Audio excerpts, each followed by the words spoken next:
Good evening and welcome to the second discussion in the new GoMA TALKS series here at the Gallery of Modern Art in Brisbane. I'm Alan Saunders. I present Radio National's By Design programme, and ABC Radio National are co-presenters of this programme where the big issues of the 21st century are to be explored.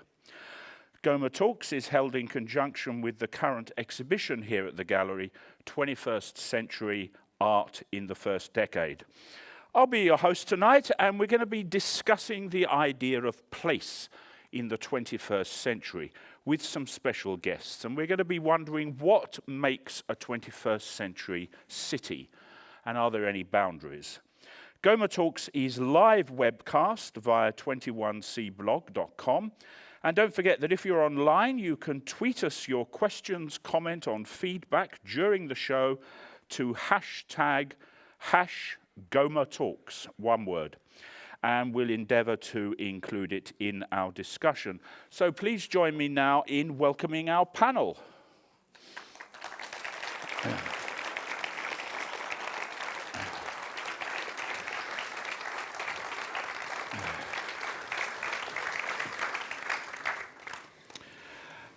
Lawrence English is a composer, media artist and curator living in Brisbane. For over a decade, he's been an increasingly active force in Australian sound art and experimental music, both as a creator and as a curator. He is the Brisbane Director of Liquid Architecture and a principal of the Brisbane Room 40 organisation, which releases innovative sound work. For over a decade, Lawrence's audio investigations have traversed a divergent path where musical and environmental sounds are granted equal focus. Professor Michael Kenniger has been Senior Deputy Vice-Chancellor at the University of Queensland since 2009. He's also been head of the Department of Architecture, and he was inaugural head of the School of Geography, Planning and Architecture. And he's not just an academic, he's had hands-on experience with several award-winning architectural practices in London. Since then, his principal research commenced with architecture and urban change and developed into the nature of contemporary architecture in Australia. From 1999 to 2006, he held the advisory position of Queensland Government Architect, with responsibility to advise on urban and architectural projects of major significance. Angela Dalianis is Associate Professor, Cinema and Cultural Studies at the University of Melbourne. She specialises in Hollywood cinema, digital media, and the convergence of popular forms such as films, computer games, comic books, and theme park spaces. Her research also explores transdisciplinary and transhistorical approaches to entertainment forms and their history. And she's especially interested in the Baroque dimensions of contemporary culture. And she's recently been exploring something that might come up this evening, the history, influence, and cultural significance of the theme park. Meg Mundell is the author of Black Glass, a novel just released by Scribe. She's a freelance journalist for The Age, The Monthly, Design Quarterly, and other publications, and a first-year PhD student at the University of Western Sydney, examining how creative writers research sense of place. Meg has been a Lonely Planet author, and she spent 5 years as deputy editor of The Big Issue, a current affairs and culture magazine sold on the streets by the homeless and long-term unemployed. So these are your panel, and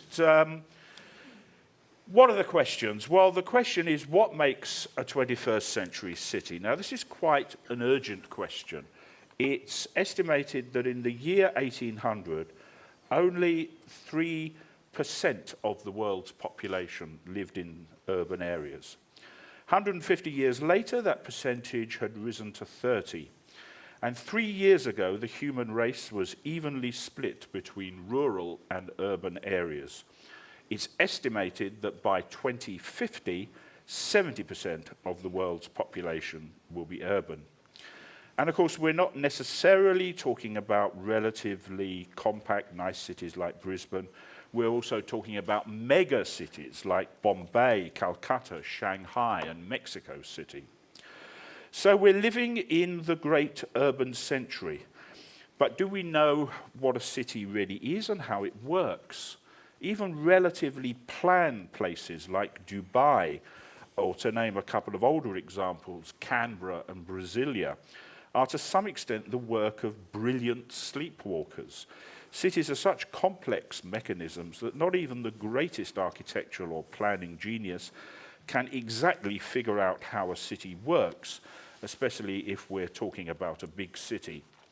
So how do we engage with these astonishing places, and can we make them smart and sustainable? That's the question our panel is here to ponder on. So let me begin with a very general question, which I'll ask of all of you. What are the boundaries of classifying a city as a 21st century city?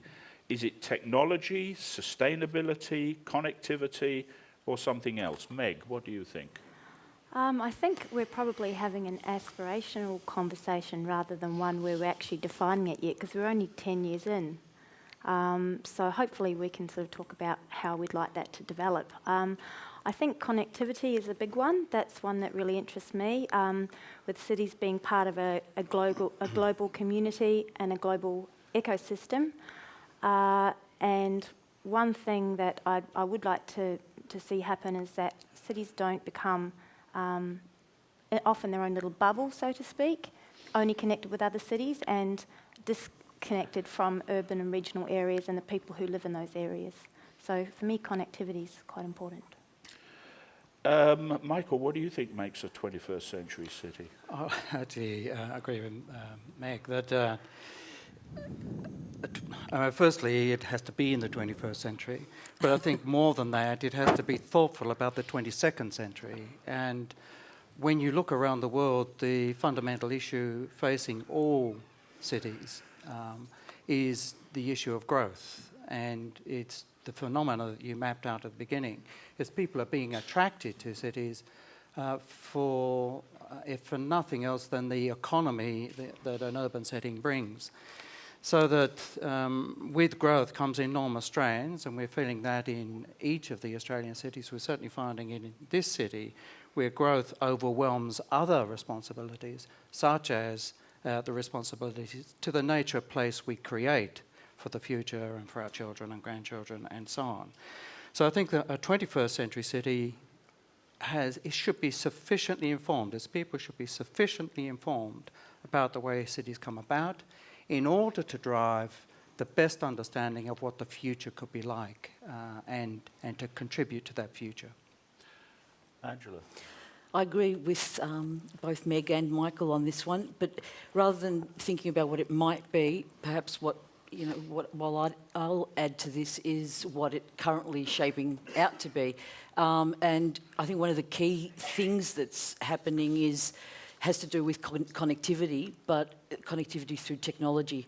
And what we have increasingly in many of these urban spaces around the world is this emphasis on our spaces being mediated and the collapse of the public sphere and the private sphere through technologies like the iPhone, the iPad, and we've got this cross-communication happening that no longer is limited to geographic space. I think that's one of the key facets of the 21st century city so far. Lawrence, how does the 21st century city sound to you?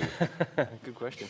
I think the thing that really sticks out for me is a sense of willingness to be flexible, to be dynamic, and to accept change. I think that's really we look around, there's this constant flow of change, becoming tighter and tighter little circles that are happening. And I think the cities that are going to succeed are the cities that are open to change, but also the cities that are considering what's happening beyond the short term. I'm still fascinated by the fact that certainly in Australian cities, there seems to be a lot of planning that doesn't really consider more than a sort of 25-year cycle. And I find that absolutely fascinating. It's like, politically as well, I'm always fascinated by the fact that everything's still working in 3-year cycles. Even though we talk about this sort of some awareness of things happening beyond that, it's just not, it's not really being manifested yet. And I think that is going to be a very interesting thing to watch the next sort of 50 years. Well, if we're focusing in on Australian cities, I've got an article here, fairly recently published, which says Brisbane, Australia's new world city. And this reminds me of the sort of rather tedious practice that people used to have, rather less so now, to refer to various Australian things as world class.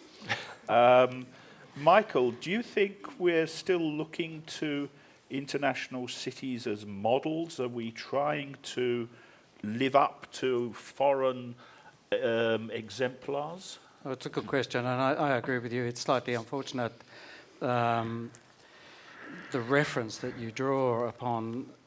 Essentially, the Australian cities, and Brisbane in particular, are extremely young in world terms.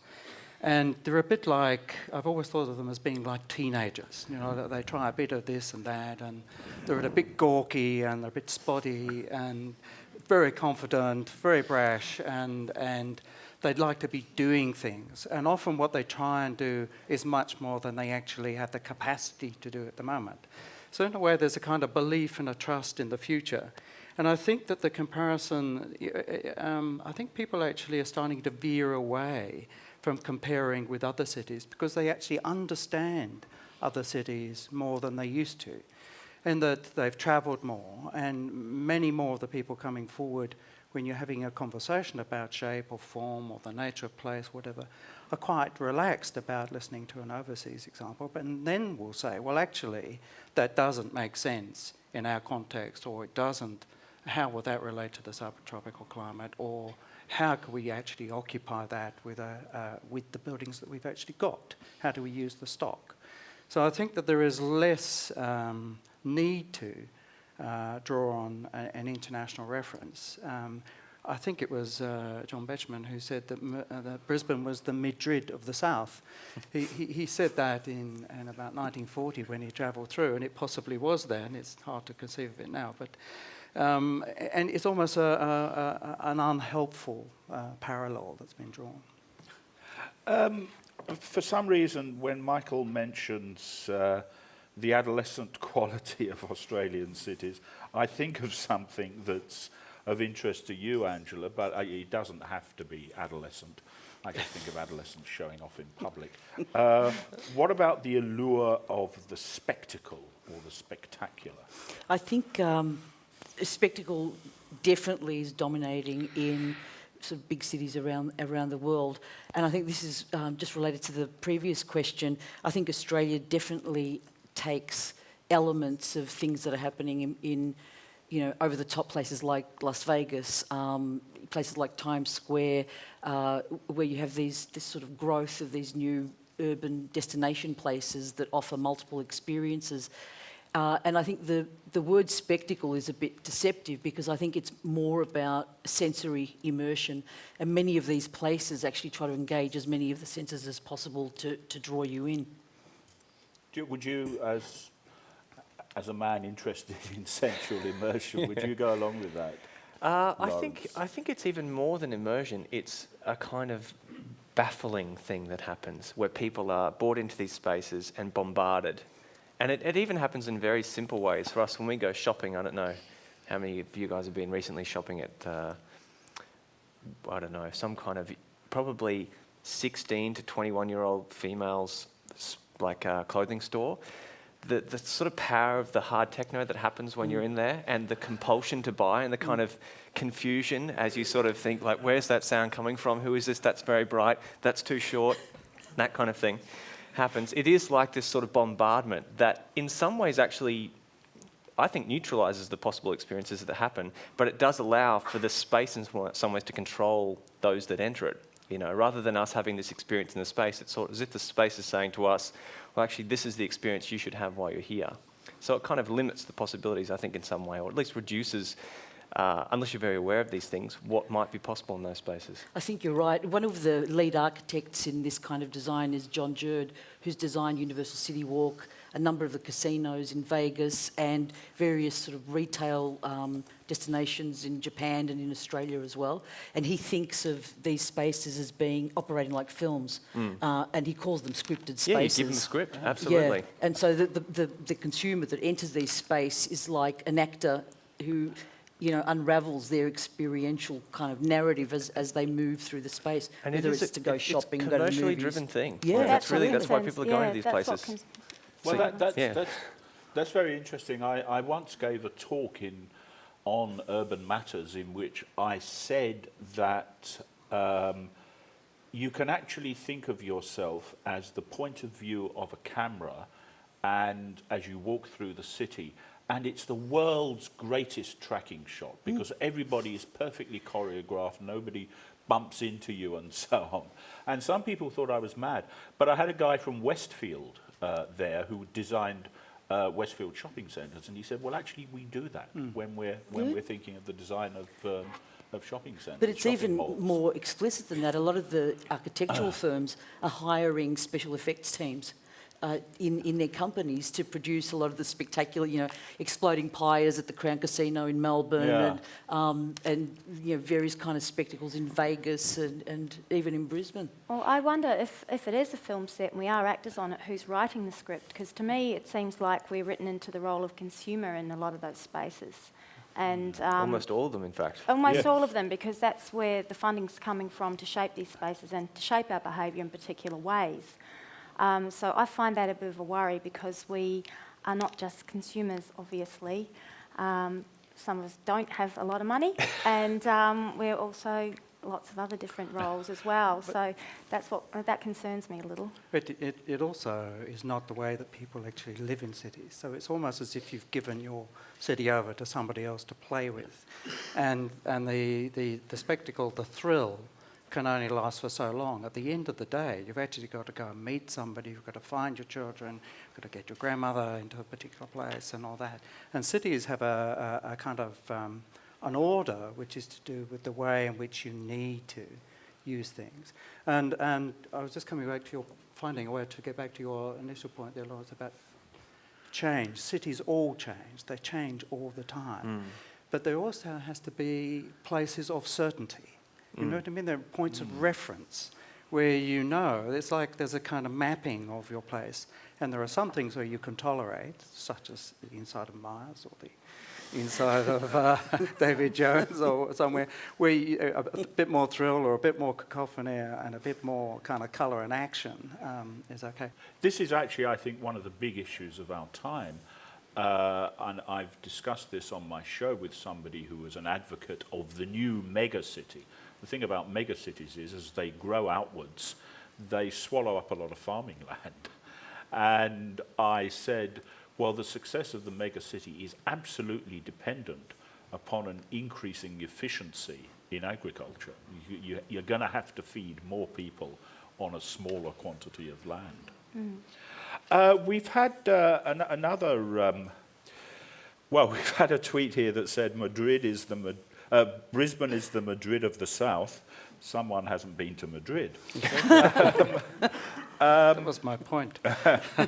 But, Michael, this might be one for you, since you talked about points of certainty. Somebody asks, where are the points of certainty in Brisbane? The cultural centre? In part, but I actually think that one has to think of the cities in terms of their democratic structure. So what places are available to everybody? And at the fundamental level, the nature of our streets, you know, the pattern of streets and the ways you move through a city are fundamental. In the case of our city, the way you meet the river's edge is a continual condition. And then where are the public places that people feel they can be at any point in the day or night, 24 hours a day, they have access. And the one of the characteristics of the Australian cities, and it's true of our city, is that most of the key public places have been etched out of the commercial fabric of the city. So Anzac Square has been etched out of the city. Queen Square was etched out of the city. Brisbane Square, the new square that's being built between the magistrates and the new higher courts, and so on. King George's Square, good or bad. They have all been kind of provided. So it's that kind of network of the external spaces which are linked, and then the internal spaces that you have a right to as a member of the public should be part of that continuity, the inside of City Hall and so on. UQ, as you know, has the Customs House and its responsibility, and that is open to the public. You can move through it and down to the river, should you choose. Could I ask yes. Michael a question? Michael, Yeah. do you think that there's a misrepresentation of, where our cities are taking us, and that maybe the media and academics tend to focus more on the CBD or the agree. big spectacle? I actually think that's a really good question, because, and I take my point, but I think the nature of our cities and most cities in the world, the mega cities, is that things get consumed by them, not just the fields around, but the communities around. So that the city is made up as a patchwork of smaller communities, and our cities in Australia describe themselves in terms of suburbs. They're amongst the lowest density cities in the world. And people's experience of the city is actually of that place. The CBD is somewhere they might go. The cultural centre is something where many people probably wouldn't go, but they will go to the local shopping mall, they will go to the local hall, they will go to the local schools. And the pattern of associations there and the parks and so on are just as important in their understanding of the bigger city as the very centre of the city. And that's where you get, local identity being imprinted on a city, and whereas, crucial. the big fear is that the spectacle on a global level is going to eat up our identity and we all become the same around the world. And I don't think that's the case, because you've got to give people credit. Absolutely, Yeah. absolutely. I think as well, climate too plays a big part in it. We can imagine homogeneity in terms of a kind of cultural thing, but at the end of the day, the actual place that we are determines a great deal of what we build, who we become, And you see, that's where sorry, Anna, bundling along here, but we have an enormous advantage in our city, and I know we describe ourselves here as having a subtropical climate. We just have an extraordinary landscape, a wonderful river, despite the damage done in the recent few months. But it is a wonderful setting for a city and an extraordinary climate. Now, it has dramatic high points, like the storm that's about to arrive. It may have arrived, I don't know. But it also has extraordinarily sensual qualities, the colour, the nature of the light, and David Malouf, for instance, points to the late afternoon sun and all the rest of it. And the architecture and the city could have qualities that respond to that. And one of the things I've never understood is why we just don't have many more big modern bay figs as part of our city, because they are knockout things. They're as big as buildings, and they could be easily the reference points that make key junctions. and very useful for bird species. That dig up the street, No more push up. problematic than many of the buildings, I think. Yeah, okay. You're listening to GoMA Talks, what makes up a 21st century city, and are there any boundaries? And our guests are Angela Dalianis, Lawrence English, Michael Kenniger, and Meg Mundell. Meg, let me turn to you now. In your capacity as the former editor of Big Issue magazine... Deputy, I must say. Sorry. Demote myself there. I Sorry. was promoting you, sorry. But what type of engagement did the city, did you notice the homeless have with the city? Well, that was really interesting. I met a lot of the vendors of the magazine, many of whom either were sleeping rough or had been sleeping rough at some time in their lives around Melbourne. So they knew all the good sleeping spots. They understood the city in a completely different way than somebody who's going into it to work and then leaving after a few drinks in the evening. They knew where the good sleeping spots were. They knew where you shouldn't sleep there because at 5 o'clock in the morning a giant dumpster comes along and dumps a load of glass 2 metres from your head, and that's not very relaxing. They understood the weather a lot better because they were much more at its mercy. And this was, when I was working there, it was before the Laneways in Melbourne became, supposedly very cool and full of bars and little hideaway spots. They were a little more dirty and gritty then, so I've seen almost a gentrification of the Laneways. But I guess they also understood cities as places where they would meet other people on the street, where they'd had a community of people who were homeless. They'd meet around the soup van, or they'd meet at the offices of the Big Issue. So they had different sort of clustering places where they'd get together. There were also, of course, a lot of restrictions on them. They would get moved along, as the euphemism goes, from public spaces and told not to just to get out, as if they were human detritus sometimes. And there were also other things like laws not permitting them to, say, drink in public, but where are they supposed to drink? Because they don't have a private.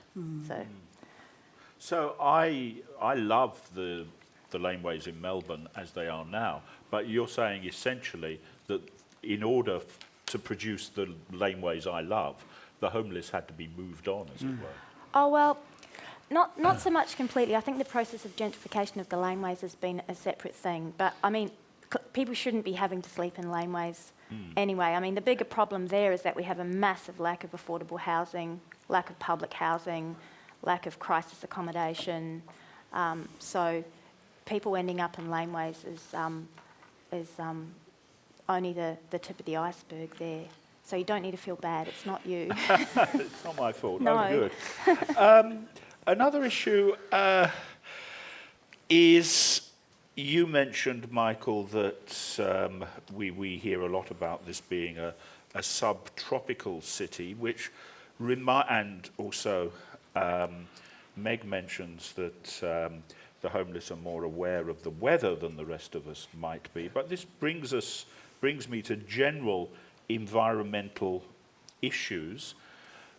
Do we need urgently to address issues, architectural issues, I suppose, or perhaps urban planning issues as well, of sustainability? And can we do that without everything looking worthy and ugly? Gee. Sustainability is fundamental, and much of it is common sense. And actually, the buildings that many people like best are the ones that work the best in a sustainable way. So, and I know people talk about the Queensland House and so on as almost a cliche, but actually, for most of the year, it's a very fine place to live in this climate. It wouldn't work in many other climates, and I do feel for those people in say, Launceston, say, who might be living in an equivalent structure because thermally and so on, it doesn't make too much sense. And so I think that the responsibility of architects is to be clear about environment and sustainable responses, and to make an architecture from that. It's another kind of set of circumstances that you have to have as part of your repertoire. And your clients these days are expecting that you can inform them and advise them on the best way of going about things, that harnesses whether it's a private and residential house or public housing or a commercial building, what are the environmental responses and sustainability responses that you can bring into plan? And many of them produce extremely fine buildings. The danger is you could end up with a kind of built form of a corduroy suit, but that doesn't happen often. And it's actually, I think many architects see it as another challenge to work with and to make a visual response and an experiential response from the challenge. I think as well on a more broad level too, what you mentioned before very simply about that idea of the Moreton Bay figs, actually using environmental qualities of the space to bring about a certain kind of feeling. I mean, we're lucky here, we've got that wildlife corridor that runs sort of along the back of the mountains there. But I think we don't actually use the nature of the hills here as well as we could.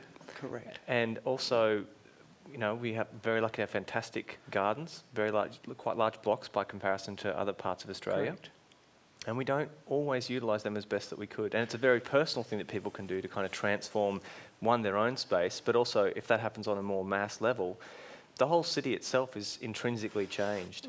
One thing that the recent flood has done is it's brought right home to us the fact that it's almost irresponsible to ignore the fundamental facts of topography and water flow Absolutely. and so on. And a recent idea for the future of cities, and certainly this city, was presented at the Venice Biennale by one of the Australian architects present, which is Brett Anderson, and the idea of a sedimentary city, which analysed the way topography of this city worked, and suggested we could reclaim place and we could reclaim many of the gullies and open up some of the areas which have been converted into underground drains where the water would naturally flow, and to use that as a kind of green structure which would provide a backbone for the city that actually used its place rather than sublimated its place.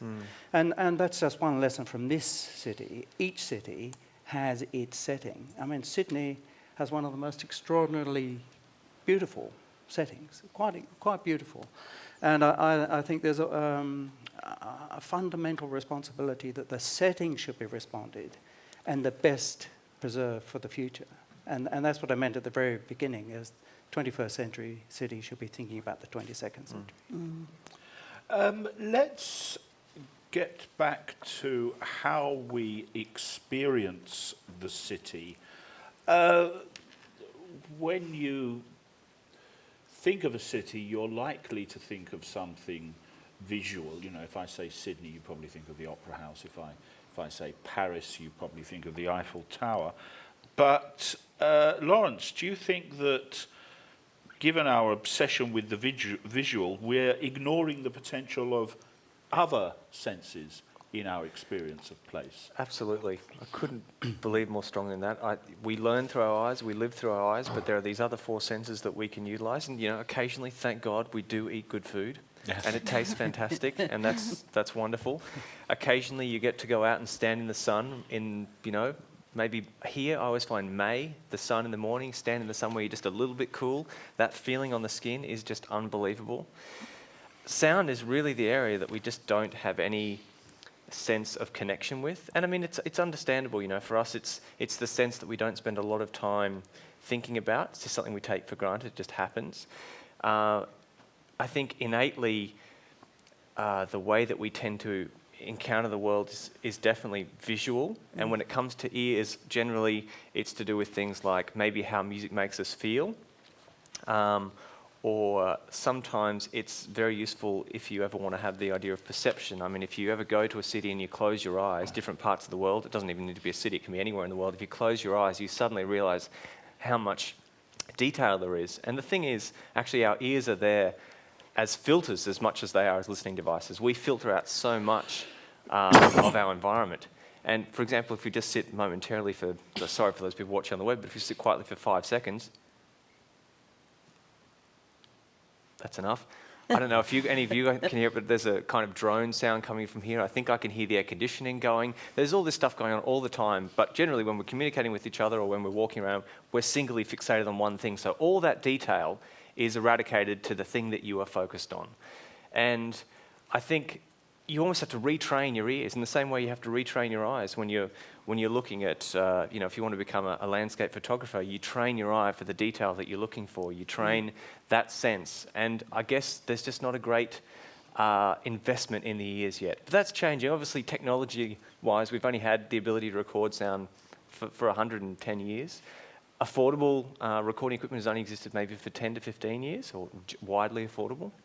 So I think we're at the very early stages of this transformation of understanding how we might perceive the world orally, and how that might augment or in fact transform how we understand the world.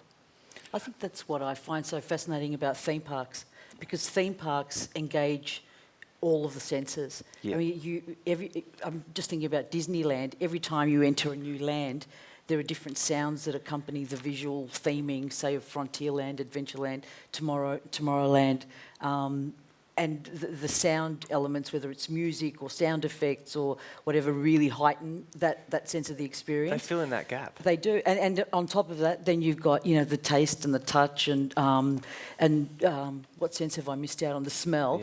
Yeah. All of those elements sort of come in and work together to really amplify that sense of engaging with these spaces. And theme parks have started to influence urban city spaces, but not to the extent of what happens in the theme park, unfortunately. Angela, now you've mentioned Disneyland, there's a decidedly tangential question, but I've been longing to ask you this.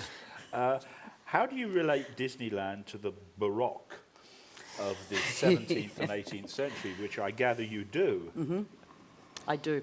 One of the things that interests me is the way theme park spaces have adopted and adapted the spaces that were for aristocratic culture in earlier periods. So this whole idea of pleasure spaces that drew on technology and architectural spaces and splendour were appropriated in the late 19th century by amusement parks, leisure gardens, but then were taken to another extreme by theme parks. And Walt Disney was especially influenced by the structure of places like Versailles. Right. And I mean, the whole axial design of Versailles is Disneyland. And his interest was, though, to transfer what had been spaces for the enjoyment of the aristocrats and the church and so on, are transferred over to mass audience. So the mass audience then becomes like the aristocracy of the past. And Las Vegas has done a similar kind of thing. It's really sort of gone with, especially since the 1990s, it's gone with the whole the idea introduced by Walt Disney, and has really in these mega structures, Caesar's Palace, the Bellagio, the Venetian, Paris. It really places the consumer or the person coming through at the centre as this kind of, it's like these spaces are welcoming them individually. It just happens that there's millions of these individuals. But you get these monumental entranceways, the new forum shops at Caesars, just monumental in the way that, and quite literally, reproducing architecture of the 17th century.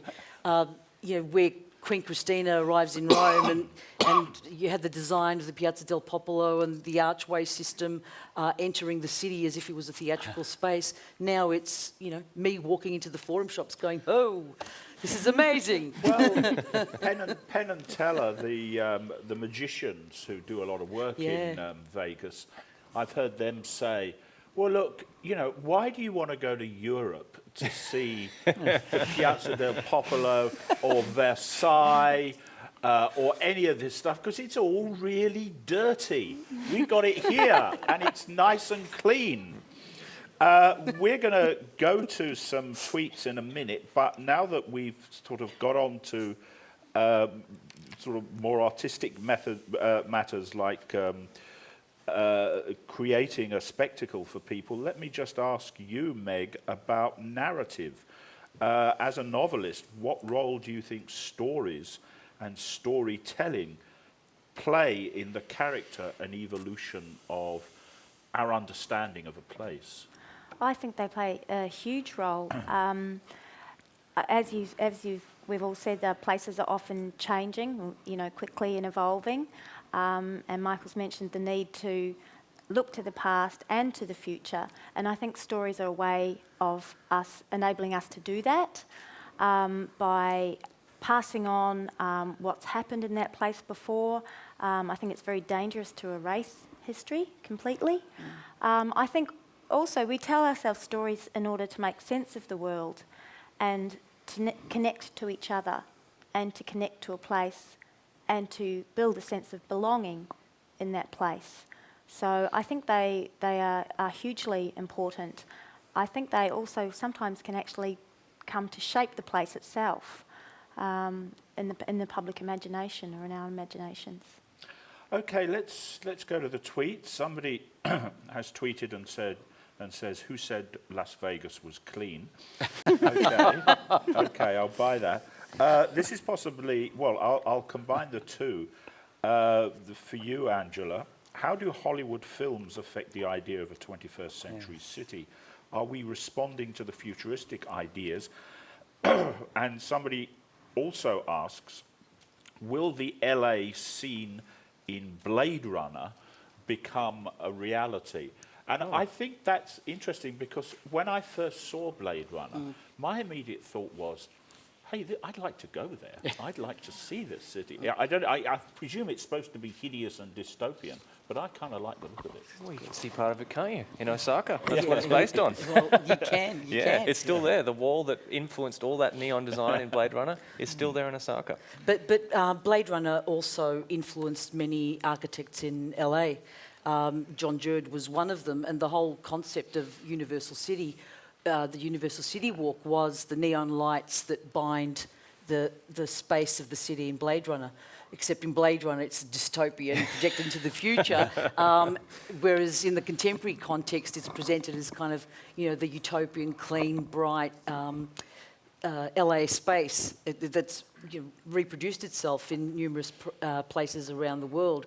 And as for the Hollywood thing, I think Walt Disney, again, has had a huge impact on this. He influenced John Jerd, and his concept of Disneyland was, influenced by his desire to create a future city driven by very science fiction kinds of thinking, I guess, but also urban design theory of the 1940s and 50s that influenced his idea of Disneyland. But Disneyland was this kind of prototype for his next stage of the plan, which was to actually design a future city. And Epcot, which is the theme park now, experimental prototype city of tomorrow, that was actually it started off as his secret designs in the back rooms of the Disney studios. And he'd actually planned an entire community that he was going to build in Orlando, and it was the radial city with an urban centre and the suburbs further out, and then an industrial zone further out still. And he was really disillusioned with what was happening in Los Angeles in terms of traffic and the freeways. And this city was to have people movers that he tested out in theme parks. The monorail system, which he'd tested out in theme parks, which has now become, a common feature in places around the world. Vegas, Japan's adopted it as well. And when he died in '66, of course, initially his brother wanted to actually design this place, but then the studio took over and said, let's make a theme park instead. Well, that's interesting. By the way, talking about monorail, somebody here says futuristic architecture. Let's get monorails in Brisbane. But didn't Disney give us that? Didn't Disney give us that new? Didn't Disney give us that new urbanist community whose name escapes me? Celebration. Yeah. Well, which is almost the opposite of what you're talking about. Well, it's the opposite of what his idea was too, because Celebration initially was his idea of one of those bands within this community that, by the way, was to have a dome over it to protect itself from the weather and sort of control nature in a sense. Very, again, futuristic and influenced by Buckminster Fuller's ideas. Buckminster Fuller's German ideas. And I mean, there again, it's sort of this influence of a science fictional way of thinking about the city space. There's still time to get a biodome. There is still time.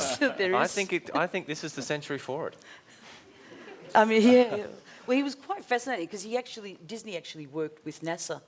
And consulted with them on what they were doing for, the possibilities of setting up future communities in outer space.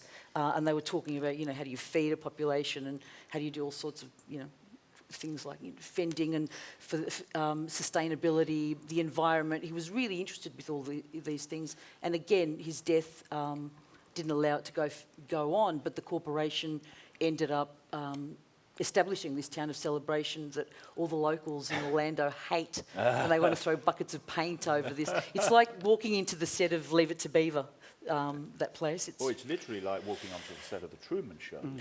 Yeah, well, it is literally that. But it comes back to the point you made, Alan, right at the beginning about can you design a city? And I don't think you can, and I don't think you really want to. I mean, if we go back a century, that's when some of the key ideas about the way cities should be made to cope with the aeroplane that had just been invented, electric power, which had been invented 15 years before, and so on. And at a time when in art and culture there were remarkable revolutions going on. So there was, and yet the kind of ideas about city now are about scene and setting, about theatre and control. So that if you can control it with a biodome and keep the real place beyond it in a kind of Trumanville way, then certainly you've got close to a utopian condition with all the difficulties and potential failures of the many utopian experiments about the way in which cities should come about. And we literally are actors in a performance because we're being surveyed by this technology that sort of disguises itself. We have a question here. What about India, the fastest developing city in the world? Well, actually, India's not a city, but it does have some fast developing cities. Unless something drastic's happened the last couple of days we haven't heard about yet. Check your phone. Which I mentioned at the beginning, like Mumbai and Calcutta, but without the giant buildings of places like Dubai. Are these 21st century cities? In a way, they seem to me very typical 21st century cities. What do you think, Michael? They are. When you look at the largest cities in the world, they're more like the cities in India than anywhere else. And the reality, see, we have an idea of a city as being a fine, uplifting place. But for many people, and I was just struck by your point, I mean, if you go to Mumbai, get out of the airport, you don't drive into the city centre. If you arrive in the evening, you have to weave around the families camping in the centre of the road, cooking their dinner and all the rest of it. The circumstances of urbanity in much of the world is where people have nowhere to live and no certainty about their future. And yet these are some of the biggest urban conurbations in the world. They are extraordinary. So they're 21st cities that almost need they need triage. You know, there's some way of kind of establishing another idea that will help people there with their urban economies and their urban future. Somebody else has asked, I'm sorry, I think this is another one for you, Michael, actually. Or if anybody else wants to come in, you're welcome. Doesn't the 21st century necessitate the abandonment of modernist, futuristic ideas of the city? This is a question dear to my heart as a POM, because I think the effect of the great modernist architect Le Corbusier, his views on town planning, was utterly disastrous with its influence on British town planning in the post-World War II years. But what do you think, Michael? No, I think that's right. I think that we've learned a lot. You know, I think we are much more informed about what how change should occur and what makes sense. And it's almost irresponsible to create the kind of public housing schemes that actually I know a fair amount about in East London, because I grew up in East London, and so on, that they took away so much in terms of the original fabric of the place. And in fact, people are much more at home literally at home in the terrace structures, which are proven to be more or less the same density of occupation. And I just think that we do need to be thoughtful about what is the most civilised way of making a place, rather than the most extraordinary way of making a place, and imposing a visual order which makes no sense for other people. One of the tragedies of the cities is that they're so difficult to make, and there is so much money invested in them. There's actually very little research into how they come about and what people actually want. And we end up with some very ordinary buildings, that they could be in any place, and they don't understand their setting or their function. And I think that's a failure of both ambition and imagination. And I think that's where we've got to put the screws on. We've got to get people more thoughtful about what we're doing for the future. Another tweet here is it buildings that make a place civilised? I presume, Lawrence, you'd say it's much more than buildings, isn't Well, I it? think that's certainly part of it, but I don't think you can singularly pick out one element that is going to make something civilised or not. I think it's the combination of elements, and I don't know whether civilised is really the word you want to use either. I think it's more like, it more comes down to whether or not you'd want to be in this place. What are the elements that contribute to you experiencing an environment that rewards you, and makes you feel positive about being there, and that you can actually feel that you can contribute to in some way, whether that be a very small act or a rather large one. So I think that's really, civilised is not a word I would particularly be interested in. I think some of the most uncivilised cities are the most fascinating, in fact. If you look at some places in Brazil, for example, if you go to Rio, I think it's a great example. There are parts of Rio that I wouldn't really describe as civilised, but they are absolutely intoxicating in the best way possible. What else do we have here? We have... I presume it says we, and I presume we means Brisbane. Do we need or want to become a 21st century city? Well, I think there's only one... there are two Brisbane residents here. I'll ask you, Lawrence, do you want to become a 21st century... or do you want your city to be a 21st century city, except purely chronologically? Yeah. Well, I Has to be. think we are in a way. I mean, it depends. I mean, we're talking about developing some kind of definition for what this 21st century might be. But I think, you look at Brisbane and the transformation of Brisbane since, I think it's World Expo 88 is the real point, as I point to as a marker. Politically, socially, in terms of the infrastructure that's here or the lack thereof. In terms of the kind of cultural institutions, Brisbane is a growing city, and it has qualities that I think you would, aspirational qualities that you would put down to this idea of a 21st century city. But I think there are some things that we need to be starting to think about quite rapidly if we want to see this city become something, as Marcus says, something that we might want to look towards to in the 22nd century and actually still have that sense of value that we place to somewhere like, or that at least I place to somewhere like Brisbane. Michael, you're our other Brisbane resident here. Is Brisbane a 21st century city, or is it simply a city that happens to exist in the 21st century? I think in many ways if it's thoughtful about the future, then I think it will be a very fine 21st century city. We're going through a particular phase where there are all sorts of tensions, where new infrastructure being put into place and so on. It's almost as if the city is changing, because it's changing scale, it has to do a series of things at this particular and somewhat difficult time. I actually think there's a lot of remedial work that has to be done. There has to be another idea for the city that copes with these large scars being made by the infrastructure being cut through and so on. And so that's one thing we've got to look at soon, immediately. But I think we have to value the best of what we've got. We have got a kind of character that you find in very few cities. And it's not just in the very centre, it's through many of the suburbs that fit with their place.